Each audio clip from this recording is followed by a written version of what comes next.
इंसान सोचता है कि उसने तरक्की कर ली है, पर हकीकत यह है कि उसने अपने ही घर में आग लगा ली है। ऑक्सफोर्ड यूनिवर्सिटी की नई रिपोर्ट बता रही है कि आने वाले समय में भारत में गर्मी इतनी बढ़ेगी कि धरती उबलने लगेगी। लोग कह रहे हैं कि कुदरत बदल गई है, लेकिन सच तो यह है कि कुदरत तो बस एक आईने की तरह है। जैसा हम उसे देते हैं वैसा ही वो हमें वापस लौटाती है। ये बढ़ता हुआ तापमान कुदरत का गुस्सा नहीं, बल्कि हमारे अपने लालच और गलत कामों का नतीजा है। श्रील प्रभुपाद हमेशा एक बात बहुत आसानी से समझाते थे कि ये दुनिया भगवान की बनाई हुई एक जेल की तरह है, जिसके अपने नियम हैं।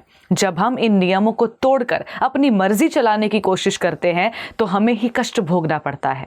शास्त्र बताते हैं कि जैसे जैसे लोग भगवान को भूलकर केवल अपने सुख के पीछे भागेंगे, प्रकृति का संतुलन बिगड़ता जाएगा। आज ऑक्सफोर्ड जो चेतावनी दे रहा है वो असल में उस नुकसान का फल है जो हमने अपनी सुविधाओं के लिए धरती को पहुंचाया है। प्रभुपाद कहते थे कि जब तक हम अपनी सोच नहीं बदलेंगे तब तक कोई भी तकनीक हमें बचा नहीं पाएगी। हम एसी लगाकर इस गर्मी से बचने की कोशिश तो कर रहे हैं, पर क्या हम जड़ पर काम कर रहे हैं? भगवान कृष्ण ने गीता में सिखाया है कि ये दुनिया सुख के लिए है ही नहीं, बल्कि हमें सिखाने के लिए है। ये भीषण गर्मी हमें याद दिला रही है कि भौतिक चीज़ों के पीछे भागने से हम कभी असली शांति नहीं प्राप्त कर सकते। कुदरत तो बस हमें झकझोर रही है ताकि हम अपनी गलतियों को पहचानें और वापस अपनी जड़ों की ओर लौटें।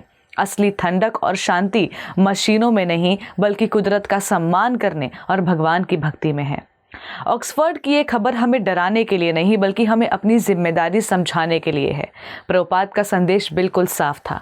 अगर आप शांति से रहना चाहते हैं तो भगवान की बनाई इस व्यवस्था के साथ मिलकर चलना होगा। इस वीडियो को सबके साथ शेयर करें ताकि लोग केवल गर्मी की शिकायत न करें, बल्कि अपनी आदतों को सुधारने की कोशिश भी करें।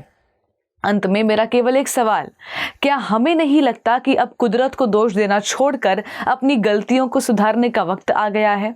कमेंट्स में अपनी राय जरूर बताएं।